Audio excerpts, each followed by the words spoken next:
டாஸ்மாக், ஆவின், கூட்டுறவு உள்ளிட்ட அரசு துறைகளின் தினசரி வசூல் தொகை எங்கே போகிறது என்பது குறித்து ஆளுநர் விசாரிக்க வேண்டும் என திமுக பொருளாளர் மு.க.ஸ்டாலின் வலியுறுத்தியுள்ளார். திருப்பரங்குன்றம் தொகுதியில் திமுக சார்பில் போட்டியிடும் வேட்பாளர் சரவணனை ஆதரித்து அக்கட்சியின் பொருளாளர் ஸ்டாலின் மதுரை விரகனூர் பகுதியில் பிரச்சாரம் மேற்கொண்டார். அப்போது பேசிய ஸ்டாலின், மதுக்கடை, மின்சார வாரியம், ஆவின், கூட்டுறவு உள்ளிட்ட துறைகளில் தினசரி வசூலாகும் தொகை எங்கே போடப்படுகிறது என கேள்வி எழுப்பினார்.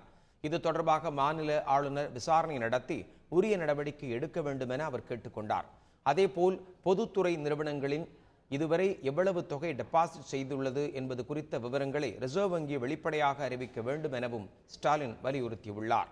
மாநகராட்சியில வசூலாகக்கூடிய தொகை, ஈபியில வசூலாகக்கூடிய தொகை, ஆவின் மூலமாக வசூலாகி கொண்டிருக்கக்கூடிய தொகை, கூட்டுறவு கடைகள் மூலமாக வசூலாகி கொண்டிருக்கக்கூடிய தொகை, மாநகராட்சி மூலமாக வரி வசூல் செய்யப்படுகிறது, அதன் மூலமாக வசூலாகக்கூடிய தொகை, அந்த நோட்டுகள் எல்லாம் இப்ப எங்கே போகிறது என்பதை கவர்னர் விசாரித்து உரிய நடவடிக்கை எடுக்க வேண்டும் என்று நான் கேட்டுக்கொள்ள கடமைப்பட்டிருக்கிறேன்.